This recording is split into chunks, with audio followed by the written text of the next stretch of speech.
নমস্কার। পশ্চিমবঙ্গ সরকারের সমস্ত স্তরের আধিকারিক ও কর্মচারীদের জন্য সংবাদ মাধ্যম ও সোশ্যাল মিডিয়ায় মুখ খোলার ক্ষেত্রে অত্যন্ত কড়া নির্দেশিকা জারি করেছে রাজ্য সরকার।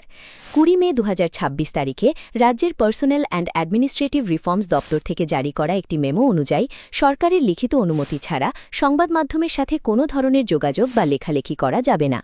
এই নিয়ম অল ইন্ডিয়া সার্ভিসেস ক্যাডার থেকে শুরু করে সাধারণ সরকারি কর্মচারী, পুলিশ, এমনকি সরকারি অনুদানপ্রাপ্ত শিক্ষা প্রতিষ্ঠানের শিক্ষকদের ক্ষেত্রেও কঠোরভাবে কার্যকর হবে।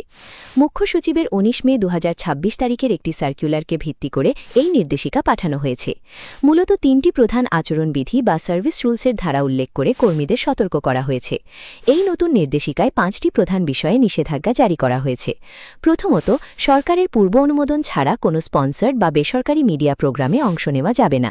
দ্বিতীয়ত, কোনো সরকারি গোপন তথ্য বা নথি সরাসরি অথবা পরোক্ষভাবে সংবাদ মাধ্যমের কাছে প্রকাশ করা যাবে না। তৃতীয়ত, অনুমতি ছাড়া কোনো খবরের কাগজ বা সাময়িকী সম্পাদনা করা, রেডিওতে বক্তব্য রাখা বা কোনো পত্রপত্রিকায় কলাম বা চিঠি পাঠানো সম্পূর্ণ নিষিদ্ধ।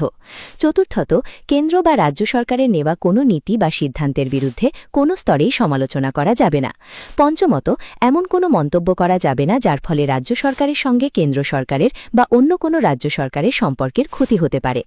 এই নতুন নির্দেশিকার ফলে সমস্ত কর্মচারীকে সোশ্যাল মিডিয়া বা ফেসবুকে যে কোনো পোস্ট করার ক্ষেত্রে অত্যন্ত সতর্ক থাকতে হবে।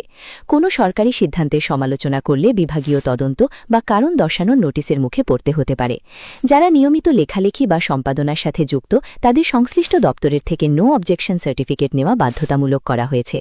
এই বিষয়ে বিস্তারিত তথ্যের জন্য কমেন্টে দেওয়া লিঙ্কে ক্লিক করুন। আমাদের ইউটিউব চ্যানেলটি সাবস্ক্রাইব করুন এবং ফেসবুক পেজটি ফলো করুন, যাতে এই ধরনের গুরুত্বপূর্ণ খবর সবার আগে পেতে পারেন। ধন্যবাদ।